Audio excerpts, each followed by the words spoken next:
Time speed distance की ये trick जिसको पसंद नहीं आई उसको 500 रुपए पेटीएम मैं अपनी तरफ से करूंगा। एक बार देखिए, if a man cycles at 10 kilometre per hour he arrives at a certain place at 3 PM.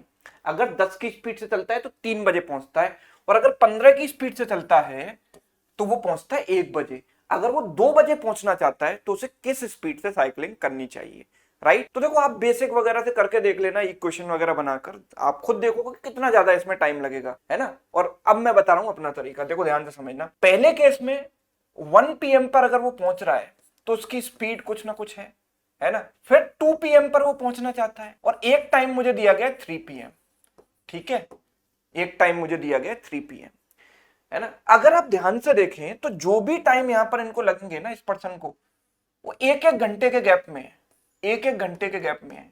मतलब ये जो तीनों वैल्यूज हैं वो एपी में है, मतलब टाइम टेकन एपी में लगेंगे। जो टाइम टेकन होगा वो किस में होगा, एपी में होगा।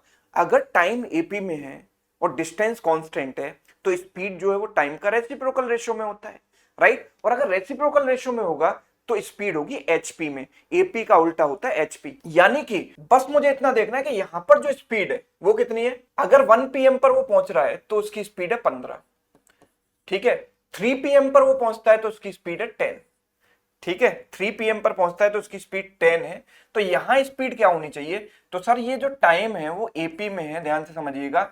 तो जो स्पीड है वो एचपी में होंगी, और एचपी में जो मिडिल वाली वैल्यू होती है वो होती है इन दोनों नंबर्स का हार्मोनिक मीन, राइट। और दो नंबर्स का हार्मोनिक मीन हमेशा होता है 2ab upon a plus B. तो हमें क्या करना है, सीधे सीधे यहां पर 2 इंटू 15 इंटू 10 अपॉन 15 प्लस 10 यानी 25। 25 इंटू 6 150, 6 इंटू 2 हो गया 12। तो आंसर हो गया मेरा 12, है ना। 5 सेकंड में सवाल सॉल्व होगा इस टेक्निक से। अगर आपको टेक्निक समझ में आई है तो एक सवाल आपके लिए, इसको सॉल्व कीजिए और कमेंट सेक्शन में अपना आंसर बताइए।